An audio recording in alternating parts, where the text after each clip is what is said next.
Didier Guillaume, bonjour. Bonjour. Merci d'être avec nous. Nous allons parler municipal, nous allons parler de la PAC, nous allons parler du Brexit. Mais je voudrais commencer avec le bien-être animal. Vous allez présenter tout à l'heure votre plan, le plan gouvernemental pour essayer d'améliorer le bien-être animal. Alors, on va regarder les mesures et je vous poserai des questions sur ces mesures. Je vais commencer avec l'interdiction du broyage des poussins. Des poussins mâles. Poussins mâles, bah oui, j'imagine, parce que les femelles pondent. Exactement. Bon, les poussins mâles à partir de 2021. Oui. Pas avant. Non, ce n'est pas possible. Nous avons tout essayé. Nous avons monté un consortium franco-allemand. Nous mettons beaucoup d'argent. La France met plus de 4 millions d'euros déjà dans la recherche. L'Allemagne en a mis 8. Le problème, c'est que en grande échelle, nous n'avons pas encore la solution pour la fin du broyage des poussins mâles, que tout le monde trouve ça anormal de continuer à le faire. Donc l'objectif, c'est de forcer les entreprises, la recherche à faire cela.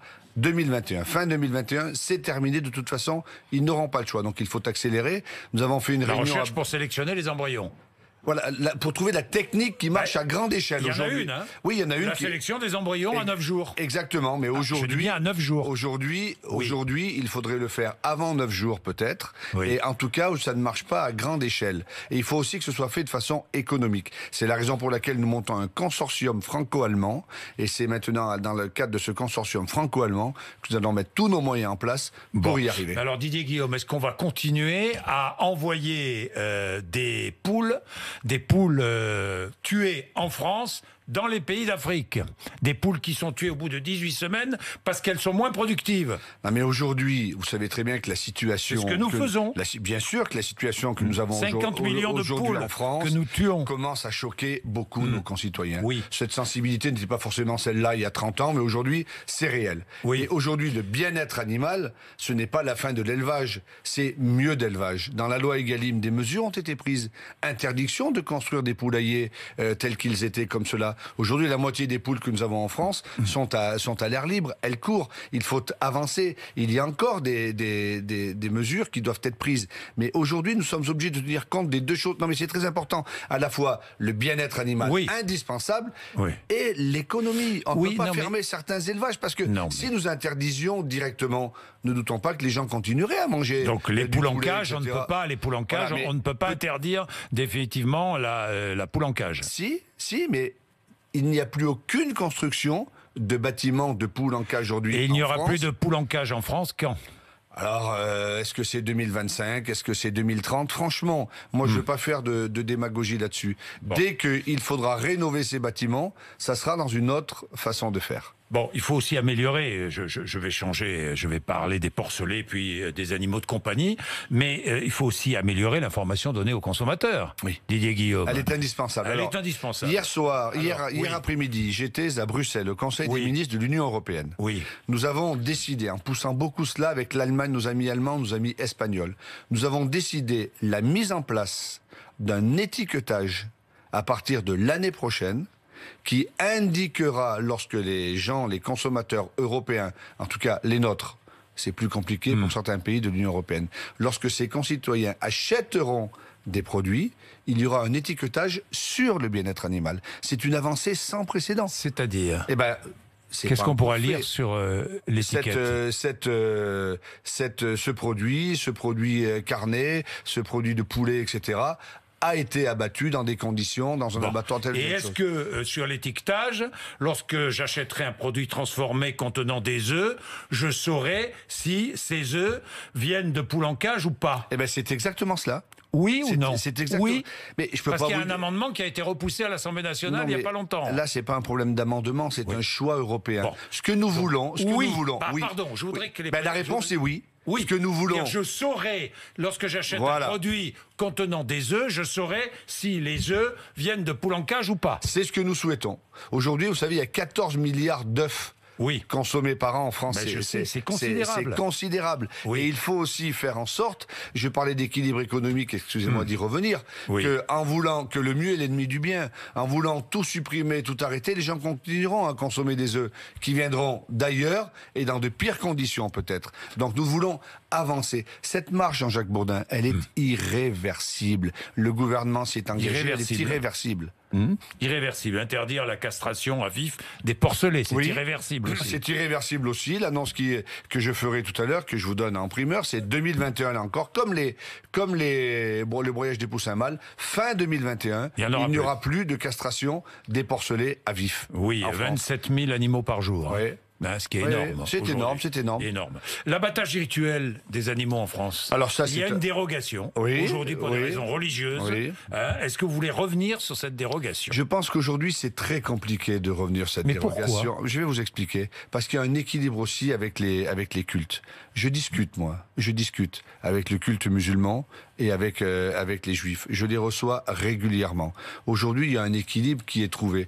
Il y a des gens qui sont choqués de cet abattage rituel. Je pense que il faut que cela se fasse de façon apaisée. On peut pas mettre, je ne suis pas favorable en tout cas que l'on mette ce sujet dans le débat national aujourd'hui parce qu'il y a tellement de conséquences. Est-ce qu'il faut ouvrir le débat autour de ce sujet, oui ou non? Jean-Jacques Bourdin, dans le cadre du bien-être animal ou dans un autre cadre? Mais bien sûr qu'il est ouvert et bien sûr qu'il y a des réflexions qui sont menées par les cultes pour voir comment on peut faire. Est-ce qu'il est normal d'égorger un animal encore conscient, oui ou non? Mais non, c'est pour ça que les choses évoluent, mais que ça doit se faire à un rythme suffisant pour que ce soit acceptable par toutes et par tous.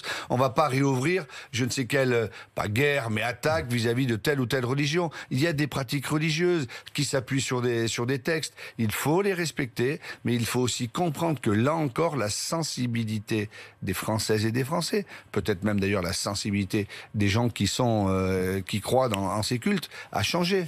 Bien, formation au bien-être animal dans l'enseignement agricole, c'est ce que dit aussi votre plan. Dans chaque élevage, il y aura une personne et qui sera chargée du bien-être animal, une personne formée.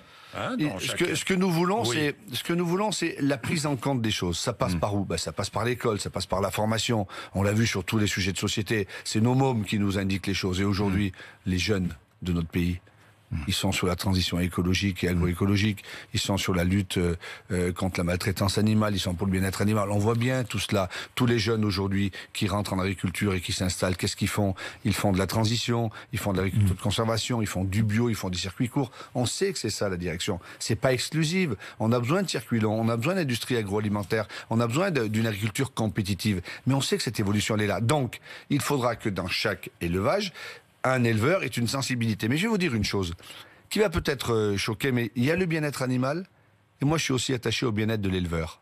C'est très important. Vous savez, moi je connais pas d'éleveurs qui sont pour la maltraitance de leurs animaux. Tous les éleveurs que je rencontre, soit des éleveurs ovins, caprins, bovins, ils aiment leurs animaux, ils connaissent leurs animaux, ils les soignent. Ils ont utilisé l'année dernière 40% de moins d'antibiotiques. La lutte contre l'antibiorésistance est très importante, donc des efforts sont faits. Ça ne va jamais assez vite pour une partie de la population, c'est bien normal, mais je vous assure, pour les voir tous les jours, qu'il y a des avancées sans précédent. Cette discussion, Jean-Jacques Bourdin, il y a 3 ou 4 ans en arrière, nous ne l'aurions même pas eu. Alors, vous voulez aussi améliorer les conditions de transport des animaux. En ce qui concerne les animaux de compagnie, alors dans les animaux de compagnie, interdiction des ventes dans les véhicules. Oui. C'est-à-dire? Oui, aujourd'hui, il y a des endroits, des marchés où il y a des animaux qui sont dans des sacs, dans des paniers. On passe devant, la malle est ouverte, je donne un billet, j'achète un truc. Non. Ce que nous voulons, c'est arrêter les achats d'impulsion. On n'achète pas un chat, un chien, un animal de compagnie, comme on achète une glace en passant devant et sur Internet pareil, il va falloir ça va être interdit aussi. C'est la raison pour laquelle le Premier ministre, à ma demande, a nommé un député très compétent sur le sujet qui s'appelle Monsieur Dombreval, député des Alpes-Maritimes, qui pendant 6 mois va travailler sur le sujet. Donc vous êtes pour l'interdiction de la vente Interdiction totale. Interdiction totale. L'interdiction sur Internet, dans les véhicules et dans les animaleries. Et dans les animaleries. Non, il faut acheter les animaux. Il faut acheter chez des professionnels. Chez des professionnels. C'est absolument, pas d'Internet. C'est absolument normal. Pas Le Bon Coin ou je sais pas où. Parce que sans ça, qu'est-ce que ça veut dire? J'ai envie d'un petit chien, mais si je suis dans un F2 ou si je suis dans une maison avec un jardin, on n'achète pas le même animal. Et puis surtout, il faut se dire une chose. On arrête les achats d'impulsion. Chaque année, Jean-Jacques Bourdin, 100 000 animaux de compagnie, 100 000 chiens, chats sont abandonnés. Certains sont euthanasiés parce qu'il n'y a plus de place dans les refuges. D'autres sont pris par les refuges. Et je crois que c'est important. Moi, je veux travailler avec les associations. Je veux travailler avec tous les refuges, avec l'ASP, avec toutes les associations. Vous savez, moi, j'aime beaucoup un homme qui s'appelle Max Guazzini. Ce qu'il a fait dernièrement, là, en vendant tous ses disques d'or pour le bien-être animal, pour la Fondation Brigitte Bardot. Ça a dû lui déchirer le cœur. C'est sa vie, tout cela. Mais je crois que c'est formidable. Il faut aider tous les Vous refuges. avez des animaux de compagnie? Non, j'en ai pas. Chien, non, j'en ai pas. Bon, si vous aviez eu un chat, il devrait être... si vous aviez un chat, il devrait être identifié. Alors ça, c'est la règle hein, c'est la aujourd'hui, règle. oui. Sauf que maintenant... Contravention si son chat n'est pas identifié. C'est dans la règle aussi, ça. Hein. Ben aujourd'hui, c'est... Alors, qu'est-ce qu'il y a de nouveau? Nous essayons d'avancer pour faire en sorte que pour les chiens, aujourd'hui, un chien qui n'est pas identifié, c'est 135 € de pénalité. C'est déjà une réalité. Oui. Il faut le mettre pour les chats. Parce que pour les chats, ce n'est pas le cas. Parce que là encore, si un chat il est identifié, il est marqué, on va le retrouver s'il est abandonné. On retrouvera le propriétaire. On pourra sanctionner le propriétaire. Pour lutter contre l'abandon. Vous savez, aujourd'hui, je pense que globalement, là encore, il y a beaucoup de Françaises et de Français qui aiment leurs chiens, qui aiment leurs chats, qui aiment leurs animaux de compagnie. Si vous savez ce qu'on trouve dans les appartements comme animaux, c'est des trucs de dingue, des serpents, des crocodiles. Enfin, parlons pas de cela. Les animaux de compagnie dits traditionnels, il faut qu'ils soient bien... Et qui va vérifier, etc. Ah ben, il y a des contrôles, il y a des services vétérinaires qui sont là. Oui. Et puis vous savez, lorsqu'on achète un chat, un chien, on est marqué sur un registre lorsqu'on l'achète au refuge. Nous, ce que nous souhaitons, c'est nous appuyer sur les professionnels. Que chaque animal soit identifié. L'idéal, c'est cela, c'est d'arriver à cela. Oui, chaque animal identifié. Voilà, comme ça, au moins, on saura à quoi s'en tenir. Une sorte de carnet, de santé, comme un enfant. Exactement. Bon, ça sera ça. Une loi ça pourrait être ça. Une loi. On va essayer de le faire sans la loi. Tout ce qui pourrait être pris par arrêté. Oui. On verra ce que dira Loïc Dombreval, le parlementaire en mission. Tout ce qui pourrait être décidé sans passer par la loi, je pense que ça nous évitera de débats qui vont durer. Et puis, ce qu'il faudra passer par la loi, nous le passerons. La décision du président de la République, du Premier ministre, sont très claires. Nous devons avancer sur ce sujet. Les cirques avec animaux sauvages, les delphinariums, vous êtes pour Alors ou contre? je vais vous répondre très précisément. Ça, je passe pas le ballon en touche. Hein, ça dépend du ministère de la Transition écologique et solidaire. Je sais. Moi, ma position, elle est assez claire. C'est que c'est plus possible d'avoir des dromadaires faméliques dans les campagnes lorsque le cirque, ou bidule arrive. Ça, ces animaux-là, ce n'est pas de la bientraitance et je suis pour les supprimer. Après, dans les grands cirques bien contrôlés avec des vétérinaires, c'est pas à moi de trancher. Il faudra regarder cela. Vous n'êtes pas contre l'interdiction?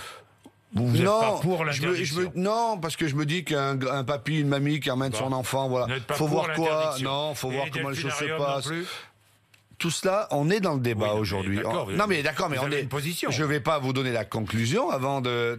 Moi, je pense que, je vous le disais, le bien-être animal aujourd'hui. Bon. Alors, le bien-être animal, l'interdiction de la corrida aux mineurs? Non, je ne crois pas que ce soit une bonne solution. Les mineurs, pourquoi les mineurs et pourquoi pas les films? Je pense pas que ce soit par les mineurs qu'il faille prendre le sujet. La corrida, c'est quelque chose de très polémique. Je l'ai vu à mes dépens. C'est une culture traditionnelle, régionale. Certains aiment, certains n'aiment pas. Il y a de l'élevage de taureaux de combat qui est fait dans de bonnes conditions, surveillé par les vétérinaires. C'est choquant. C'est une pratique culturelle qui est dans la loi. C'est autorisé aujourd'hui. Si une loi devait la changer, elle la changerait. Mais pour l'instant, je ne suis pas sûr qu'il faille là encore revenir sur ces sujets. Bien, Didier Guillaume, le Brexit, 31 janvier. Inquiétude des pêcheurs français, et je les comprends. Est-ce que les pêcheurs français vont pouvoir continuer à aller pêcher dans les eaux britanniques? C'est tout l'enjeu de la situation. Oui. C'est tout l'enjeu. Ça serait un drame si c'était pas le cas. Donc le Brexit tel qu'il va se faire maintenant nous donne un an de plus. Ça sera fin décembre 2020. Nous avons donc 11 mois maintenant pour nous bagarrer. Ce serait absurde. Ce serait une honte. J'ai pas de mots assez durs pour dire que les Anglais, de façon unilatérale, empêcheraient les pêcheurs français et européens d'aller pêcher dans leurs eaux. Il n'y a aucun problème autre qu'une attaque politique directe vis-à-vis de nous.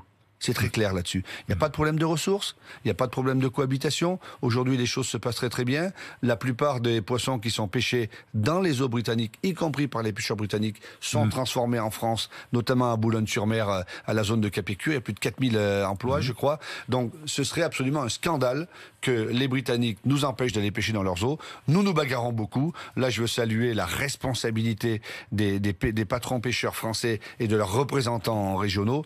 Nous ferons tout, et le président de la République s'y est déjà engagé, afin que les pêcheurs français puissent continuer à aller pêcher dans les eaux britanniques. C'est 20% des pêcheries de la flotte, hein. C'est pas la totalité. Oui, mais enfin, mais bien sûr, mais c'est des centaines d'emplois qui seraient là. La conséquence, pour tout préciser, pour vos téléspectateurs et auditeurs, hein, si les Britanniques empêchent d'aller pêcher dans leurs eaux, c'est immédiatement des bateaux qui sont à l'arrêt.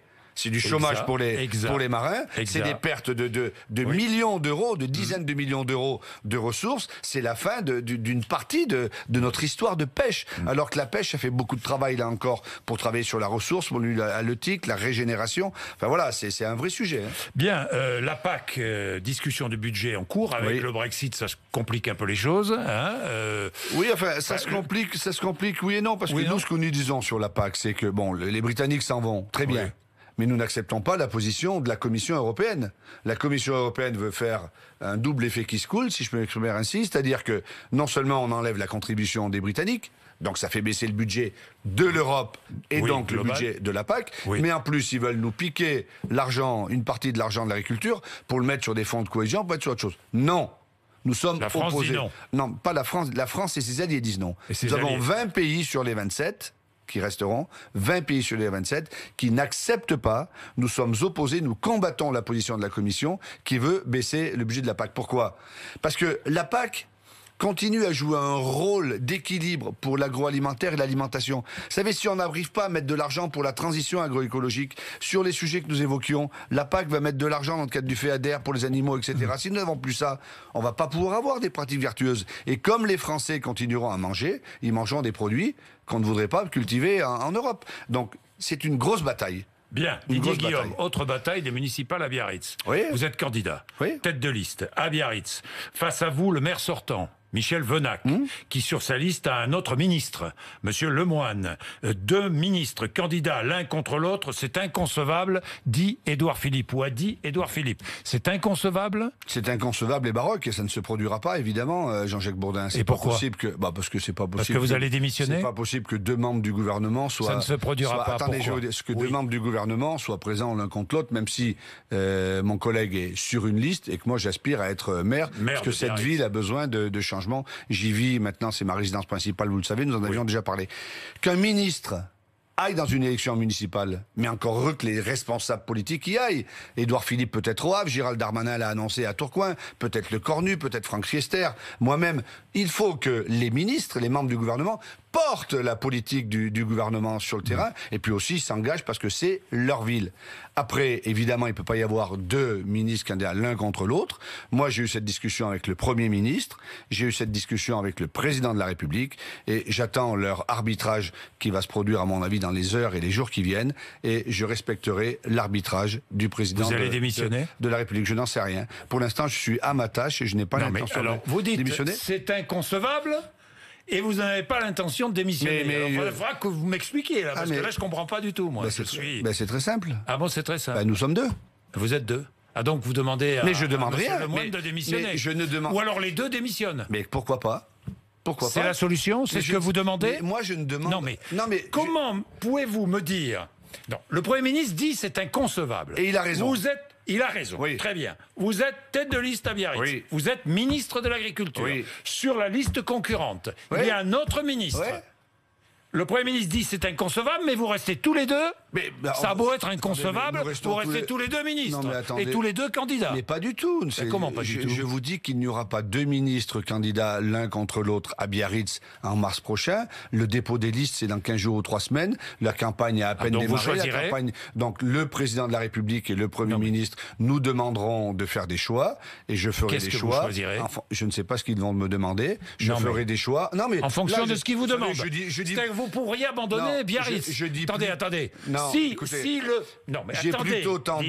plutôt tendance à dire les choses très clairement, Jean-Jacques Bourdin. Je sais. Donc je vous le dis. Moi, j'ai annoncé ma candidature à Biarritz et je souhaite être candidat tête de liste à Biarritz. C'est aussi simple que ça. Donc, en fonction de ce qui sera dit, moi j'ai déjà eu des discussions avec le Premier ministre et le Président de la République.